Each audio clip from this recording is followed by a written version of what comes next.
디지털의 사이언스의 신묘한 만남 본게임. 오늘도 본진으로 곧장 진격해보도록 하겠습니다. 안녕하세요. 저희는 본게임의 MSG입니다.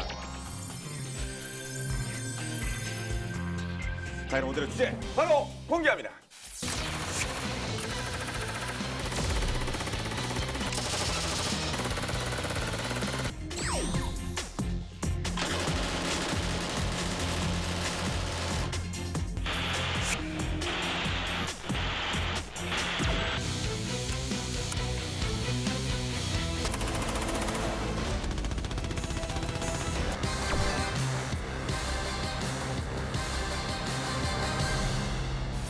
네, 자, 오늘의 주인공은 이게 앉아서 하면 안 됩니다. 서서 해야 돼, 서서. 다다다다다다다다다다다다다다.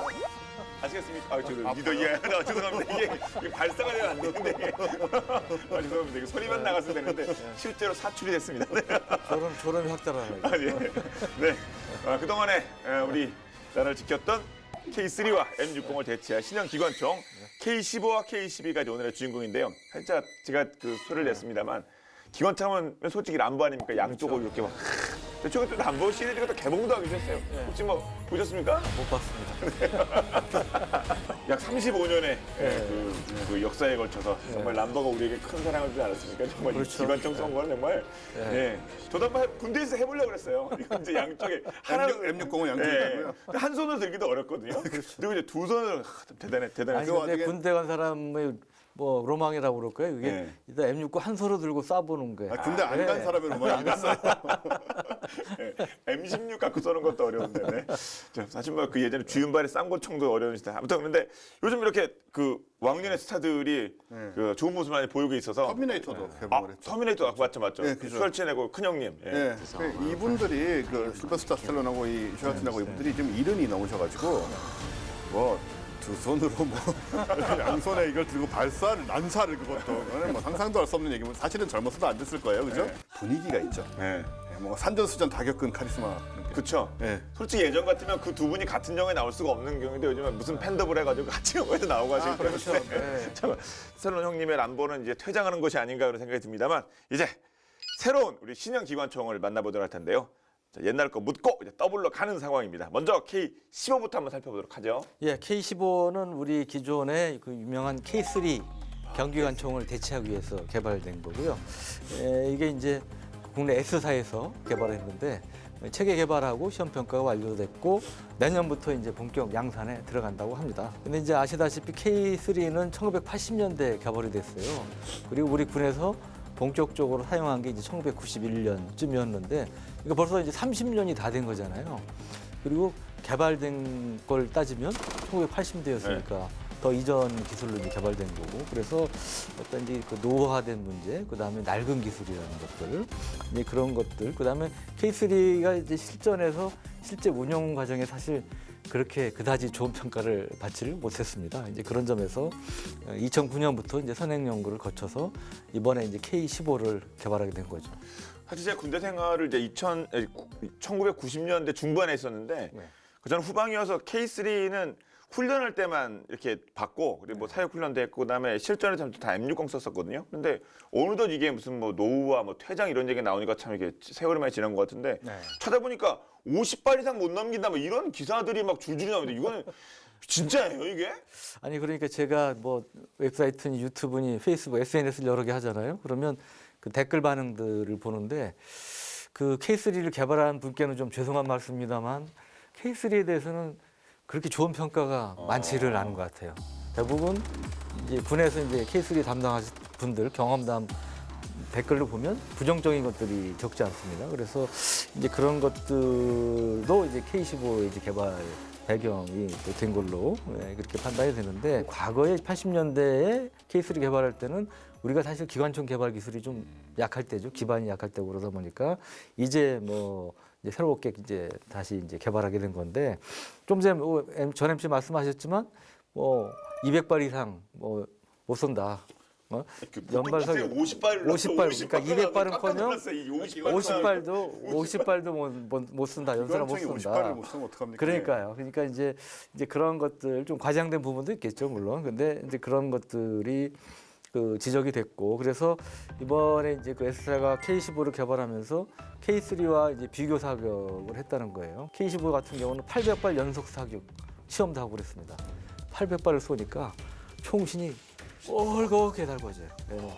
이 이제 야전에서 운용 중인 것과 비교를 해봤을 때 이 부품 교환, 정비 등이 원활하게 이루어지지 못한 점을 이제 확인했다는 거죠. 그리고 실제로 써본 사람들, 운용자하고 면담을 해보니까 원래 야전의 기술 교범에는 방청 윤활유라는 걸 쓰게 돼 있는데 실제로는 D40이라는 윤활유를 방평정유를 국민 윤활유 거의 전 세계 국민 많이 윤활유 이제 아닙니까? 보편적으로 쓰는 그렇죠? 누구나 다 아는 거. 먹는 거 외엔 다 쓸 수 있다 뭐 이런 예, 그런 예. 정도로 뭐 진짜 뭐 뭔가 낙서 지우는 것에서부터 원래는 이제 그 접점 부활제라고 해서 그 전기 제품에 예. 예, 그 접점이 좀 나가는 경우 있잖아요. 지직거리거나 아 그런데도 써요? 그게 원래의 용도예요. 녹슬고 뻑뻑한 모든 곳에 쓴다고 그렇죠. 하는데 물론 그렇긴 하지만 그런데도 용도가 접점 부활제라는 표현이 있죠. 그래서 이제 전기 제품 그 보통 이제 저는 이제 기타 일렉 기타를 많이 치니까 그 이제 잭이나 이런데 직직거릴 때 이 뿌리면 어제도 많이 썼습니다. 제가 생각해보니까. 어제도 한 번 더 예, 한번 좀 잡음 없애려고 한번. 예. 이게 직방이란 말좀 그런가요? 그 맞는 말씀인데 바로 이렇게 뭔가 바로 효과가 있고 웬만한 거 다 고치고 또 진짜 그 크레용 자국 같은 거나 뭐 스티커 이런 거 저 떼고 나서 자국 남은 거 다 그것도 다 지워지고 그다음에 문 뻑뻑한 거 뭐 오만 거 옛날에 뭐 초 이렇게 칠하고 했잖아요. 그런데 이제 그쵸. 다 예. 네. 자전거에도 많이 쓰고 자전거, 자동차 뭐 온데 다 쓸 수 있는데 비둘기 쫓기에도 쓴다고 하고 뱀 쫓기에도 쓴다고 하고 그래서 아까 말씀드린 것처럼 먹는 용도엔 다 쓸 수 있다. 만병 통치약처럼 비둘기 쪘는데도 뭐 비둘기도 맞으면 기분 나쁘겠어요. 볼펜 부드럽게 하기 아무튼 별 용도가 다 있는데 근데 이게 저도 사실 쓰면서 느낀 게 안 써야 될 부분들이 있긴 해요. 예, 그게 뭐냐면은 원래 윤활유 같은 걸 사용하는 그런 물건에는 이걸 쓰고 닦아버리면 그게 다 지워져 버려요. 코팅된 그런 것들이 기존 코팅이 조금 없어지는군요. 안 좋습니다. 그게 아예 완전히 영구적인 코팅인 몰라도 그냥 한 번씩 그러니까 윤활유가 대표적이죠. 한 번씩 이렇게 씌워졌다가 이게 좀 벗겨져 나가면 다시 씌우고 이런 류의 것들은 이게 지워버려요, 그냥. 그렇기 때문에 이제 이 총에서 이런 거를 사용하게 되면은 이제 기존에 있던 윤활유를 다 이제 벗겨내 버리는 문제가 생길 수 있고 예. 기름 요게 WD-40이 너무 많이 뿌리게 되면 특히 여기 왜 저 총에 보면 탄매라고 있잖아요. 그 안에 이제 때탄 거 이런 것들이 이렇게 불려져 가지고 이렇게 엉겨 붙을 수가 있죠. 그렇게 되면은 이제 오히려 제거하는 게 2배로 힘들어지는 그런 상황도 벌어질 수 있고 사실은 총에다가 물론 급해서 사용하겠지만 원래 저 제식의 방청유나 이런 거를 사용해야 되고요. 그런 거는 이 WD-40 같은 경우에는 정말 소량을 아주 잠깐씩 필요할 때만 써야 되는데 이거를 좀 너무 많이 쓰신 게 아닌가 얘기 들어보니까 이거 안 쓰고 나니까는 뭐 200발 사격이 가능했다는 얘기가 나고 총에 보면은 그 노리쇠 뭉치 이런 거 있잖아요. 그런 거 땡기고 이런 부분들은 반드시 제대로 된 윤활유를 사용을 해야 된다. 그런 얘기를 드리고 싶고 K3 같은 경우는 노후화도 심각한 데다가 이제 이런 식으로 너무 이제 그 뭐랄까요 관성 같은 게 새로 생긴 것들을 너무 무비판적으로 좀 썼던 게 아닌가 생각이 되네요. 네. 그래서 육군에서 지금 이제 컴플레인들 제기한 것들을 또 해결하기 위해서 제작사에서 이제 설계 개선 등의 노력을 많이 기울였던 것이고 그래서 이제 K15를 개발하면서 K3의 설계 개선 경험하고 축적한 기술 데이터들을 다 활용해서 이번에 이제 완전히 새로 낸 게 K15다. 싸제 아닙니까 이게 네. 군 지급품이 아니잖아요. 근데 네. 예전부터 요즘은 어떤지 모르겠는데 이 싸제가 더 낫다는 그런 그 인식이 있었거든요. 그래서 그렇죠. 이거 딱 바르면 금방 효과 나타나고 그러니까 좀 편해서 쓰신 게 아닌가 합니다만 부서졌는데 구리스 뭐 이런 거 쓰는 거 했던 것 같은데 하여튼 원칙을 좀 지키시기 바랍니다. 기본적으로 윤활유가 아닙니다. 예 그렇군요. 근데 오늘 저희가 이런 말씀 드리면 워낙 이 K3에 대해서는 이 댓글 반응이 안 좋아요. 야, 이게 니네가 그거 될 줄 알아. W 너 네가 해봐. 그러니까 다시 안 쓰고 규정 윤활유 썼는데 문제 생긴다 그러면서 뭐 또 안 좋은 이제 우리 방송에 안 좋은 댓글 달릴지 모르겠어요. 근데 사실 뒤집어 씌운 상황이잖아요. 그러니까 죄송합니다. 여러분 솔직히 야전에 계신 여러분이 온갖 방법을 다 써보시겠습니까? 그러니까요. 총알이 안 나가면 이거 본인이 훈련이 안 되는 거고 그렇죠. 전시에 본인의 어떤 그 생명이 위험해진 거기 때문에 얼마나 많이 해보셨겠습니까? 근데 저희가 이게 정말 말 그대로 책상 위에서 하는 탁상 공론입니다.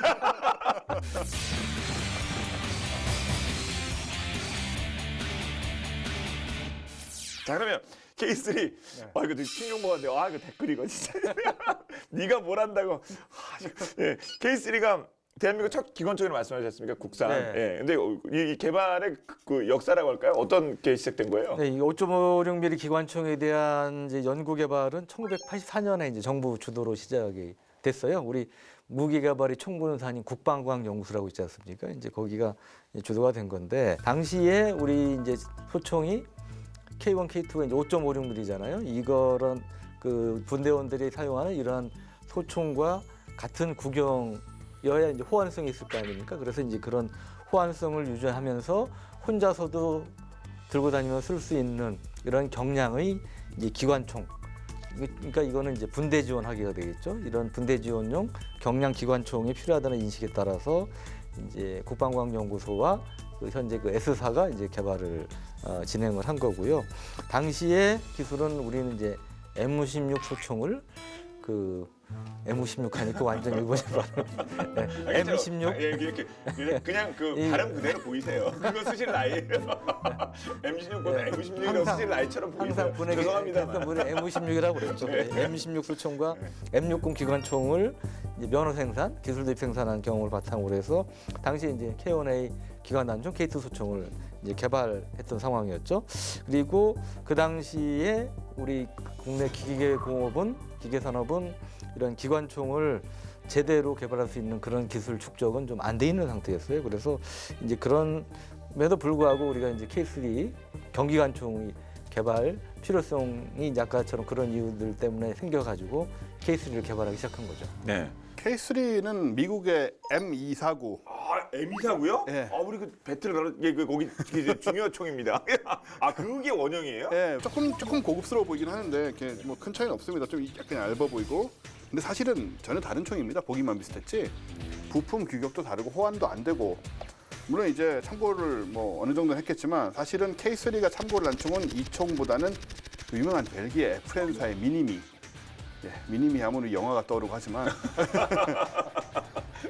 또 참고와 실제 개발에 참고한 총기는 예, 사실은 미군의 M249의 원형이기도 하죠. 이 네. 에프렌사의 미니미는. 그래서 이제 어떻게 보면 원형이 이제 같은 두 총이죠. K3하고 M249는. 근데 이거는 이제 M60처럼 제2차 대전 후에 서방의 표준 화기로 등장을 했었던 그 7.62mm 기관총들. 근데 사실은 굉장히 무겁잖아요. 무겁고 또 반동도 심하고 이제 탄이 크다 보니까 보병이 감당하기 힘들지 않느냐 해서 게다가 베트남전을 거치면서 이제 7.62mm 탄이 그냥 보병 간 전투용으로는 좀 무의미하게 좀 세다 이런 얘기도 있고 해가지고 그때 이제 그런 문제점을 이제 인식하고 있던 게 벨기에 에펜사죠. 에펜은 이게 벨기에 말이기 때문에 이게 풀어서 얘기하면 되게 어려운 말이 돼서 안 하겠습니다. 네. 파브리크 나시오날 드 헤르스탈이라고 하는데 예. 에펜사. 예, 에펜사로 그냥 왜 이름이 긴 역사도 길고 이름도 길군요. 그렇죠. 그래서 이런 분위기를 이제 에펜사가 파악을 하고 그때 5.56mm인 이제 미니미를 개발을 하게 되는 거죠. 나토탄이 5.56mm가 나토 제식이었으니까. 그리고 미국이 이 미니미를 바탕으로 해서 이제 M249라는 기관총을 만들게 되는 거죠. 네. M249 기관총은 원래 이제 분대 지원 기관총으로 불립니다. 영어로 얘기하면 스쿼드 오토매틱 웨판 SAW라고 이제 표현되는데 이게 이제 미군 부대당 한정씩 이제 지급이 됐어요. 그래서 이 보병들이 전진할 때 함께 움직이는 그러한 이제 화기로 활용이 됐고 우리도 이제 미군의 작전 개념을 도입을 했잖아요. 그대로 거의 이제 받아들이다시피 했는데 그러다 보니까 K3를 이제 분대 지원용으로 개발해서 현재 이루고 있는 거고요. 그래서 원래 K3도 정식 명칭이 K3 분대 지원 기관총입니다. 보병부대에서 K201 유탄 발사기와 함께 활약을 하는데 K201 유탄 발사기도 무겁잖아요. 아 무겁죠. 여기 예, 예. 하나 더 달린 건데요. 더 달린 거니까. 근데 이와 함께 사실 제일 동정을 받는 병사가 누구겠어요? 제일 무거운 거 드는 사람이 바로 그렇죠. 이제 예. K3 이제 기관총 담당 사수인데 이 K3 기관총 무게가 6.85kg이에요. 그러니까 당연히 소총보다는 이제 무거운 거고 여기에 또 기관총 뭐를 갖고 다녀요? 예비 총류를 갖고 다녀죠. 연속 사격할 경우 총신이 가열될 경우 이제 그 바꿔야 되니까 예비 총열 그리고 탄통이 원래 200발들이가 있어요. 이거를 갖고 몇 개 갖고 다니면 무게가 훌쩍 이제 15kg 정도가 되는 거죠. 통만도 무거워.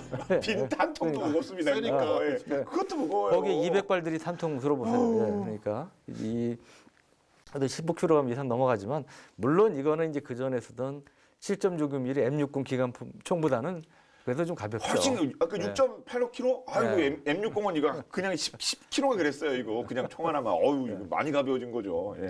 근데 가벼운 거 말고도 분명 이렇게 뭐 미니미 같은 것도 이렇게 벤치마킹 했으니까 그 장점이 또 있을 거 아닙니까? 그렇죠. 아무래도 서양 사람에 비해서 동양인들은 뭐 저처럼 좀 짧잖아요. 예. 그러세요? 물론 이제 저보다 이제 요즘은 많이 이제 아, 네. 그 큰 분들이 많지만 그래서 K3는 이제 사수역계에서 손잡이하고 전방의 파지점까지 거리를 짧게 해서 이 성해인보다 치고 가자면 동양인들이 쓰기에 맞게 우리나라 사람들이 쓰기에 맞게 이제 개발한 게 이제 장점이고요.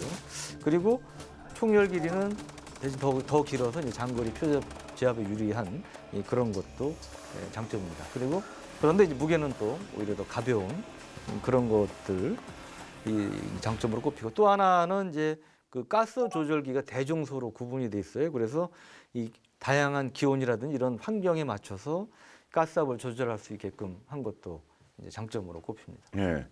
저 K3가 이게 참 이게 내구성 문제가 계속 제기되다 보니까 뭐 오래되기도 했습니다만 뭐 기관총이 이렇게 기관총 자체가 이렇게 오래가면 고장이 많이 나가면 그런 건가요? 뭐 이유가 뭐 있을까요? 그렇죠. 기관총은 아무래도 뭐 여러 가지 좀 문제가 생길 수가 있는데요. 일단은 초당 15발 내외를 이제 쏴야 되는 거니까 연발 사격이 주는 그 여러 가지 부담이 있죠. 일단은 안에 이제 내부의 작동 기구가 굉장히 빠른 속도로 움직여야 되잖아요. 거기에서 이제 문제가 생길 수 있고, 그다음 이 탄의 화약이 연소되는 과정에서 가스 압력으로 노리쇠가 후퇴를 해가지고 자동 사격이 되는 거지 않습니까? 근데 이 가스 압력이라는 게 또 환경적인 요인, 뭐 기구적인 구조적인 요인들 때문에 증가하거나 감소하는 편차가 큽니다. 그러다 보니까는 여기에 대한 뭐 압력 이런 거를 뭐 받아들이고 뭐 이런 그 충격 같은 걸 받는 이런 상황들이 좀 일관되지 않고 계속 변하는 상황이다 보니까 또 그런 문제들이 생길 수 있고, 그리고 이제 기관총의 부품이 한 270개쯤 되거든요. 근데 사격 시에 작동하는 부품만 100개 정도가 돼요. 이게 다 원활하게 작동하지 않으면 문제가 생기는 건데, 보통 이제 소총 같은 건 한 20여 개의 작동 부품만으로 작동이 되거든요. 아, 5배가 많아요, 그러니까. 그러니까요. 사격 시 예. 필요한 부품이요. 아, 그러니까 아무래도 고장이 더 날 수밖에 없고요. 그리고 이제 개인이 휴대하는 무기의 특성상 이제 중량을 감소하잖아요. 이 경기관총들은. 근데 이제 7.62mm 기관총 같은 경우는 이제 거치를 해서 사용하는 이제 중구경 화기라고 생각할 수 있는데, 여기랑 비교를 하게 되면은 구성품의 경량화 설계가 굉장히 중요해지죠. 그래서 이제 해외 유사품들, 이제 훌륭한 물건들 같은 경우에는 이제 비싼 것들, 티타늄 합금 뭐 이런 거를 사용해가지고 좀 경량이지만 고강도 이런 걸 두 개를 다 잡은 그런 케이스가 있는데, 국내 같은 경우에는 특히 이제 그 시절에는 아무래도 이제 제조 비용이 너무 많이 들 수는 없으니까 그걸 이제 절감을 하다 보니까 소재가 이렇게 티타늄 같이 그렇게 좋은 걸 쓰기 어려웠다. 자, 그러면 이제 어떤 부분이 주로 중점적으로 개선이 됐습니까? 개선된 내용들. 네, 우선 K15 사진을 먼저 보시죠. 이 친구입니다. 네. 아까 K3하고 비교하면 좀 달라. 네. 딱 눈에 띄게 달라 보이는 게 차이가 있죠. 나네요. 예. 그러게 앞에 전방 손잡이 전방 있고, 있고. 손잡이 달렸고요. 예. 예. 그리고 서도 쏠 수 있다는 것 같은데 이럴 거면 이거 진짜. 예. 쏠 수 있겠죠, 사실 이거는. 예. 서서 쏴서 이렇게 시험 사격하는 영상도 있습니다. 예. 약간 이 K3의 그 안 좋은 평가의 가장 큰 그 원인은 아무래도 사격관 기능 고장 잘 아니에요. 나간다. 그게 제일 기능장은 중요한 아니겠어요. 잘 나간다. 총알이 잘 나간다. 잘 나가야 되는데 예. 중간에 못 나가니까 네. 자꾸 장애가 생기니까 이제 사실은 그렇게 그 여러 뭐 문제들이 제기가 됐던 건데, 이제 그런 부분을 개선했다는 거죠. 그러니까 사격 중에 기능 장애가 발생할 확률을 대폭 낮췄다. 이제 그게 가장 큰 장점인데, 이제 이거는 어떻게 개선이 됐냐면 총기 시스템을 전체적으로 이제 다시 정밀 분석을 했다는 거예요. 그래서 기능 장애가 발생하는 주요 원인을 이제 발견했다고 그러고요. 그리고 실제로 시험 사격 과정에서 30만 발 이상을 실제 사격을 통해서 K15 기관총의 경우도 이제 30만 발을 쏴봤으면 다양한 기능 장애 상황이 생겼을 거 아닙니까? 거기에 대해서 이제 분석을 해서 해결해가면서 이제 신뢰성을 높였다는 거죠. 그리고 누차 말씀드렸지만 K3가 30년 다 된 기관총이다 보니까 그 사이에 우리나라 사람들 남성들도 키가 많이 커졌잖아요. 체구가 많이 커지고 그러니까 이러한 이제 체형의 변화를 감안해서 뭐 교육 훈련이라든지 이동 또 뭐 사격 작전 이런 여러 환경에서 편하고 편리하고 안전하게 사격할 수 있게끔 인체 공학적으로 설계됐다. 그리고 이 사격할 때 이제 그 파지하는 손잡이 형상이 이제 미끄럼을 방지할 수 있게끔 그리고 어떤 자세에도 편리하게끔 손잡이가 이제 설계가 됐다는 겁니다. 예. 또 총률 교환 시 또 기관총 이동 시에 편리하도록 운반 손잡이 이게 이제 운반 손잡이입니다. 운반 손잡이인데 이게 총률을 교환할 때 여기를 잡고 쭉 앞으로 빼면 그냥 총률이 빠져요. 그래요? 네, 예. 그래서 그런 식으로 해서 총률 교환도 쉽게 할 수 있게끔 이제 설계가 됐습니다. 그리고 이 개머리판도 길이 조절이 가능합니다.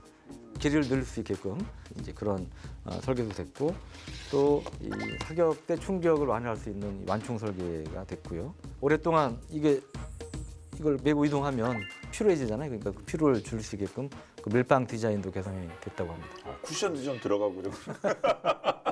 예. 아까 저 사진에는 지금 안 붙어 있는데 저 위에 기본적으로 이 PAS-18K라는 조준 장치가 붙게 됩니다. 근데 요거는 K3하고 차이가 뭐냐면 K3는 광증폭식 조준 장치를 써요. 광증폭이라는 건 이제 빛이 있는 거를 더 밝게 만드는 그런 기능인 건데 이게 문제는 아예 깜깜할 때 있잖아요. 달도 없고.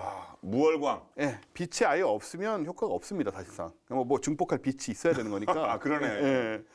그리고 뭐 날씨가 아주 나쁘거나 밤에도 뭐 이런 경우에는 이제 관측이 잘 안 되는 경우가 있는데 여기 K15에 장착되는 거는 이제 열 영상 방식이다 보니까 야간에도 다 이제 그 열 탐지를 해서 장거리 표적도 식별할 수가 있고 사격 정확도가 굉장히 향상이 됐다는 게 또 차이고요. 그 다음에 이 야간 사격 시에 총구 하염을 감소시키는 게 중요하잖아요. 다 보이니까 위치가. 네. 그런 것도 좀 개발이 돼 있고 그런 다음에 사격 시 이제 가열된 총열 그 발열량을 증대를 시켜가지고 빨리 좀 식도록 만든 네. 그런 시스템도 사실은 중요하고 이제 조준 장치뿐만 아니고 요즘은 이제 레이저 표적 지식이 이런 거를 또 더 많이 붙이잖아요. 그래서 K15 경기관총은 이제 레일 장치대를 기관총 상부, 하부, 좌우측 네 면에다 적용을 해요. 그래서 이제 이 모듈들을 뺐다 꼈다 할 수 있게 여러 가지 그런 식으로 다양한 임무 장비를 장착할 수 있다. 이런 게 좀 큰 차이라고 할 수 있죠. 네. 사실 기관총이라고 하는 게 그 역사적으로 보더라도 진짜 역할은 크긴 했었죠. 그 기관총은 이제 1860년대 개발이 됐고요. 처음에는 그때 리처드 게틀링 아직도 이제 기관총 이름으로 쓰는 이름입니다만은 이 미국의 발명가였던 리처드 게틀링이 개발을 처음 했고요. 게틀링 걸 할 때 그 사람 이름이군요. 사람 이름입니다. 총 쪽에는 사람 이름 많이 붙죠. 나중에 네. 브라우닝도 그렇고 뭐 이렇게 많이 붙는데 그래서 게틀링 기관총으로 미국 남북 전쟁에 처음으로 쓰였죠. 그 다음에 이제 근데 이것보다는 이제 이 뒤를 이은 맥심 기관총이라고 해서 되게 유명한데 이것도 이거는 이제 차이가 뭐냐면은 총알이 발사되면은 그 반동과 스프링 장치에 의해서 빈 탄피가 빠지고 새 총알이 장전되는 이 시스템이 필요하잖아요 기관총에서는. 근데 사수가 이제 맥심 기관총의 경우에는 한 번만 장전을 한 뒤에 방어쇠를 당기면 계속 총알을 발사할 수 있는 시스템을 처음으로 도입을 한 거예요. 그래서 게틀링 기관총보다 훨씬 편하고 안정되게 빠르게 쏠 수 있는 그런 시스템이 나왔고 그래서 이제 맥심 기관총이 사실은 기관총의 대명사로 군림을 하게 되고 대량 살상 무기화되는 거죠. 이 솜 전투에서 영국군이 하루 만에 5만 7천 명을 잃게 되는 굉장히 유명한 사건이 있는데 근데 참호전이 생겨나게 된 그런 배경이죠, 이게. 그래서 이런 것들 다 이제 기관총이 없었으면은 이제 생겨나지 않았을 상황들이었고 나중에 이제 참호를 뚫기 위해서 뭐 독가스도 사용하라고 뭐 전차, 폭격기 이런 걸 쓰게 되는데 어쨌든 기관총이 살상력도 살상력이지만 적 병사들이 움직이지 못하게 하는. 그래서 기관총이 이제 탄막을 펼쳐버리면 나올 수가 없잖아요. 돌격앞으로 작전 그거 진짜 지금 네. 생각해 보면 이거 기관총알이 날라오는데 그거 네. 뭐 어쩔 수 없이 할 때도 어떻게 보면 있었겠지만. 자살행위 비슷한 이제 네. 그런 그러니까요. 특히 일본도 이렇게 막 돌격앞으로 막 하고 막 엄청 많이 희생 당하지 않습니까? 그러니까 기관총이 지금 보면 별거 아니지만 역사를 바꾼 무기 중에 하나가 기관총이에요. 그렇죠. 처음 나왔을 때는 뭐 한동안은 굉장한 무기였고 원래는 기관총을 제압하려고 사실은 전차나 폭격기 이런 것도 많이 좀 등장을 했던 건데 지금은 이 전차나 폭격기에 기관총이 달리죠.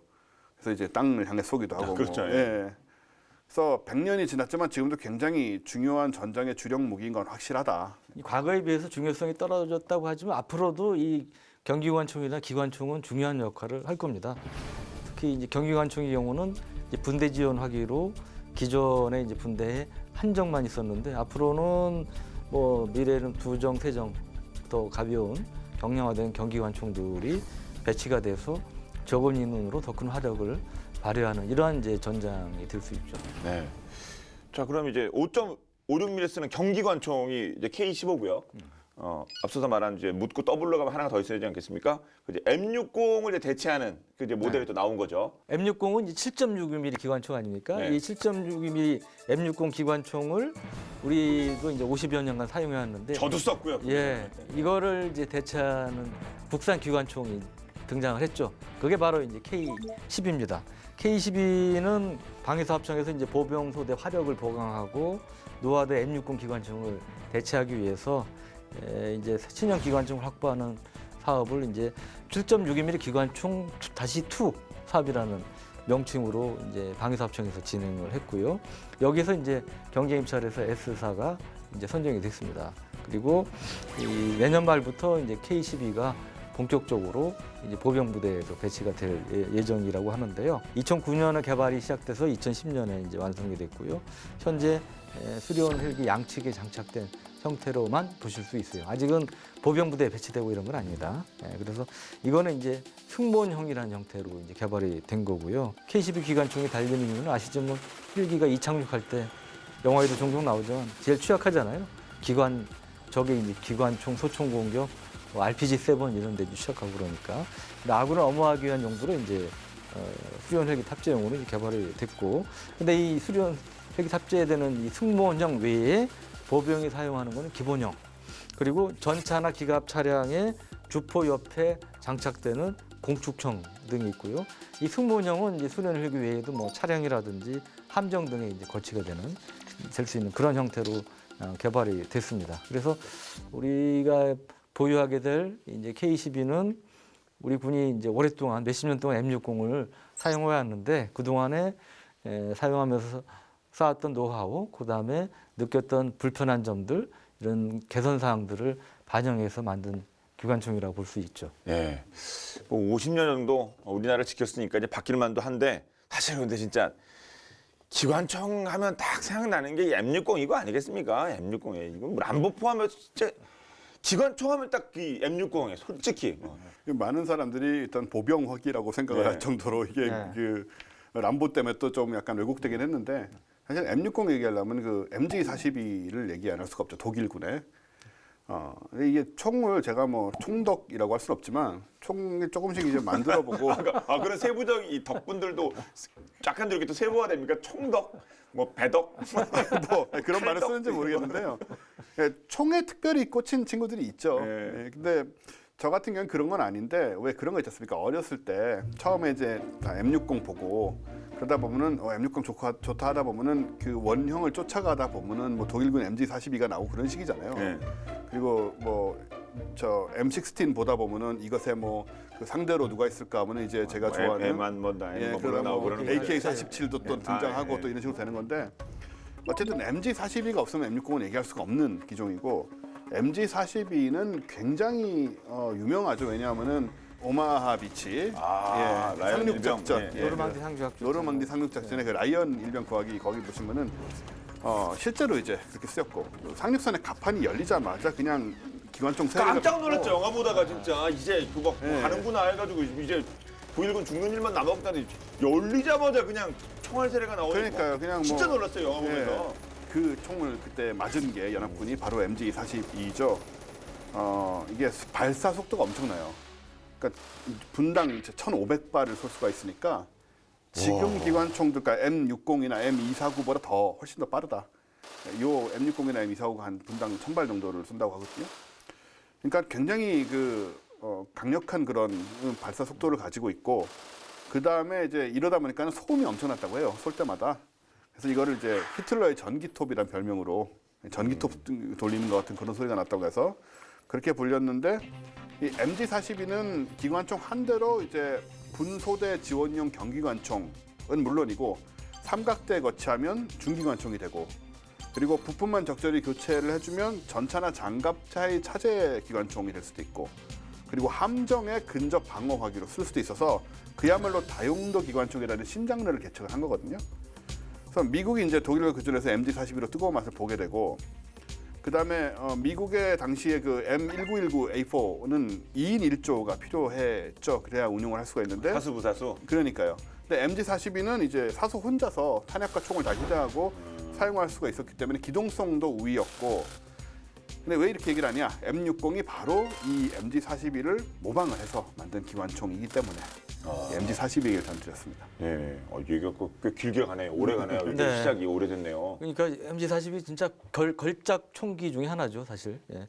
그래서 이제 미국이 이제 여기에 대응해서 만든 M60은 미군 최초의 다용도 기관총으로 기대를 많이 모았어요. 그리고 실제로 잘 만든 총입니다. 예, 잘 만든 총이고 평가도 전반적으로 괜찮았는데 실전에 쓰면서 이제 문제점들이 좀 나타났죠. 베트남전에서 그래서 이제 좀 엇갈린 평가가 나오기도 했는데 우선 이 7.6mm 기관총으로 10kg의 중량은 사실은 상대적으로는 이제 가볍다고 볼 수 있었어요. 뭐 10kg 사실 가벼운 무기는 아니에요. 상대적으로 그렇다는 얘기예요. 근데 이제 문제가 그 내열성이 낮았다는 겁니다. 기관총은 아시다시피 연사를 하면 총열이 과열되잖아요. 그러면 이게 내열성이 좀 있어야 되는데 이게 한 200발 정도 연속으로 쏘면 과열이 돼가지고 총신을 다시 교체해야 되는 이제 그런 상황이 생겼다는 거예요. 그래서 총열 교환을 위해서 또 총열을 직접 붙잡아야 되는데 뜨겁잖아요.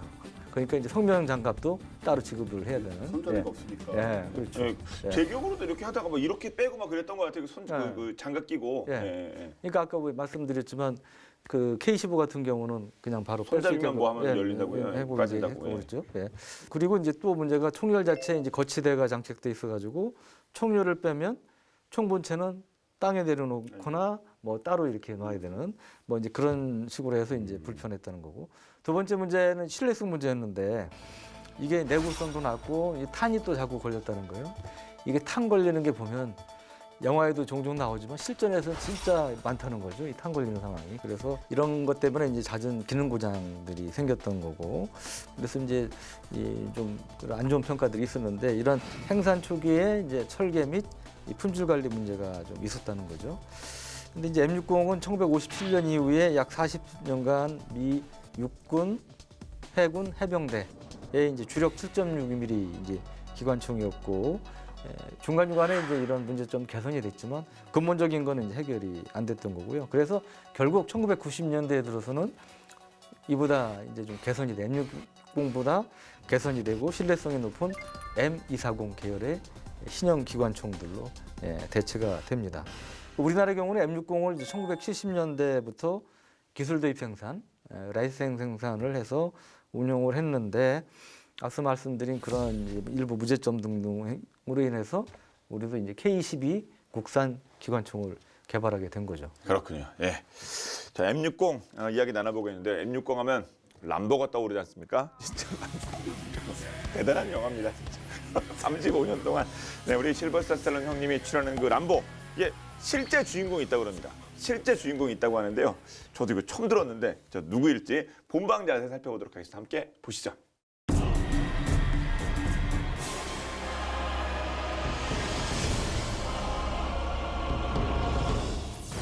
제2차 세계대전 미 해병 중 유일하게 명예훈장과 십자훈장을 동시에 수여받으며 전설로 불린 인물이 있습니다.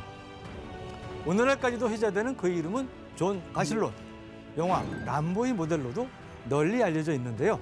치열했던 전쟁 속에서 기관총으로 살아남은 그 이야기 시작합니다.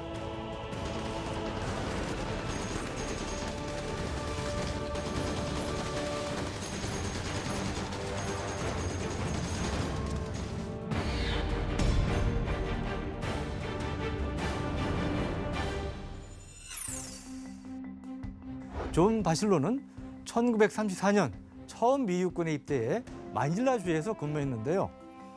육군에서 제대한 존 바실로는 평범한 트럭 운전수로 일하게 됩니다. 하지만 1940년 태평양 전쟁이 발발하자 그는 재입대하는데요. 존 바실론이 속한 부대의 이름은 미 해병 1사단 7년대 기관총반이었습니다. 당시 호주 북부에 위치한 과달카나안이라는 섬에서는 일본의 영토 확장을 저지하기 위해 미국과 일본이 치열한 전투를 벌이고 있었는데요.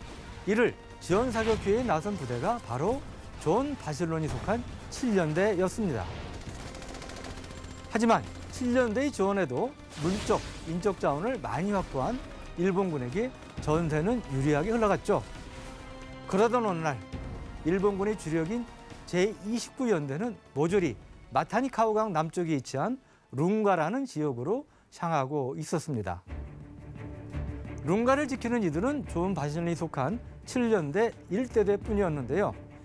2,300m 길이의 방어선을 1대대 혼자 지켜야 하는 상황이 된 거죠.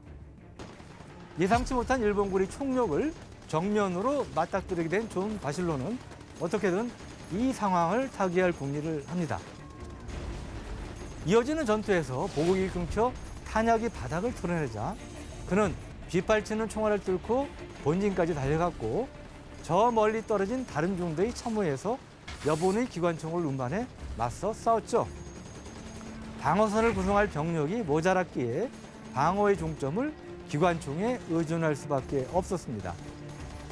중원군이 오기를 기다리던 중 사용하는 기관총들이 고장날 때면 존 바실론은 본인이 직접 기관총을 수리하기도 했는데요.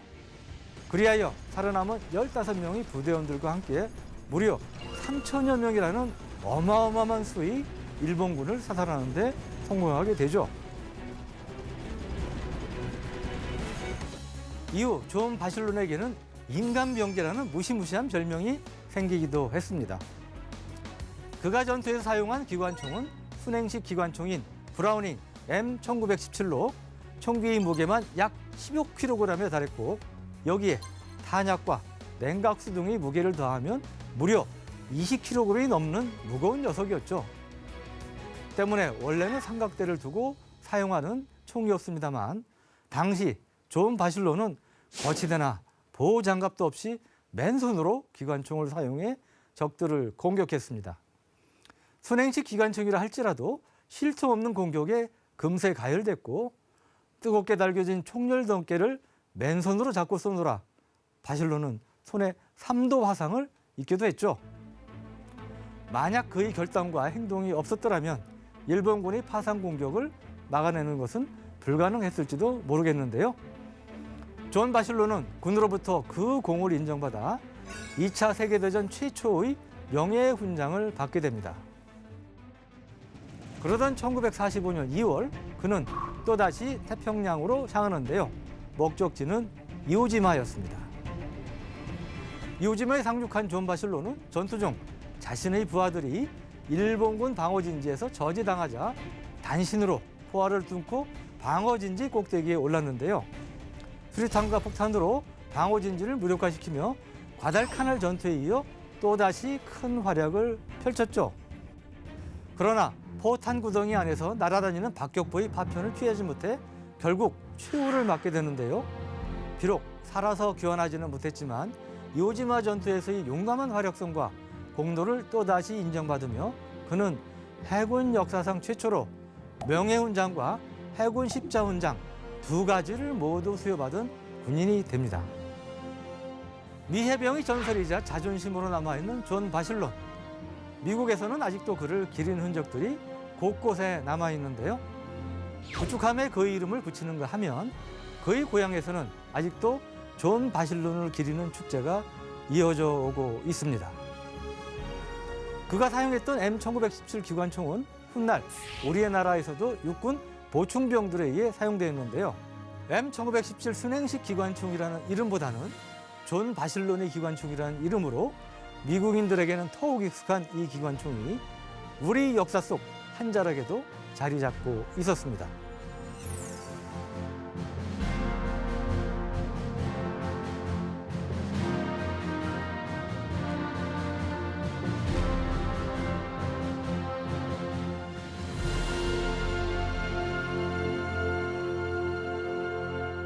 이게 실제로 존 바실론?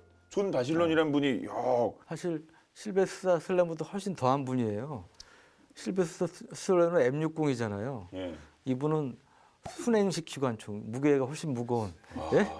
20kg 순행식 기관총을 들고 수련식 쐈어요. 앞이 이렇게 생긴 건데 이게 통, 뭐, 통 달린 거 둥근 아니에요? 통이 달린 예.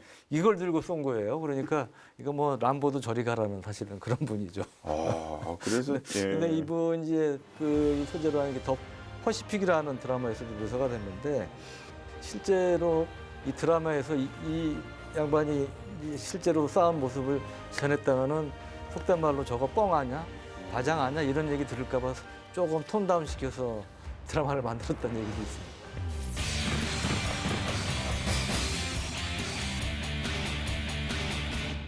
자, 그럼 이제 K12 많은 부분이 좋아졌겠죠, M60보다. 네. 그렇지 않겠습니까? 아까 잠깐 말씀드렸지만 이게 원터치로 이 손잡이 네. 들고 총열 빼면 돼요. 그러니까 총열 교환이 쉽다, 재조립도 쉽다. 그리고 이 개방형 소형기를 도입을 해서 야간 사격 때 이 불꽃도 이제 줄였다는 게 장점이고, 또 하나는 이제 가스압 조절기를 도입을 해서 그 기온과 습도에 따라서 다른 다양한 환경에 맞춰서 맞춤형 사격을 할 수 있다. M60에는 이제 가스압 조절기가 없죠. 그리고 또 하나 흥미로운 게 이 기관총이 이제 단발 사격이 가능합니다. 조준관이 단발과 연발이 있어요. 단발 사격이 가능하다. 이것도 이제 이 신형 K12 기관총 중에 하나고, 실제로 그 단발로 사격하는 영상도 공개된 게 있습니다. 그리고 이 M60의 가스 키스톤 방식보다 구조가 단순한 이 가스압 작동 방식을 택했다는 거. 그래서 이 M60의 분당 발사 속도가 500에서 650발 정도인데 K12는 650에서 950발 정도로 발사 속도가 빨라졌다. 발사 속도가 빠르면 아무래도 헬기 등에 장착해서 공중에서 화력 지원할 때도 유리하신 거죠. 그리고 이 무게도 M60보다 가벼워요.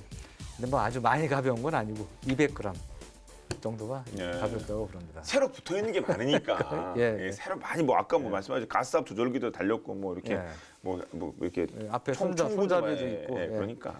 예, 가벼워진 이유는 신소재를 썼기 때문에 이제 가벼운 거고, 예, 곳곳에 이제 타이타늄이나 폴리머 비싼 거 썼군요. 어떤 가볍고 튼튼한 신소재를 써서 이제 경량화했다는 거.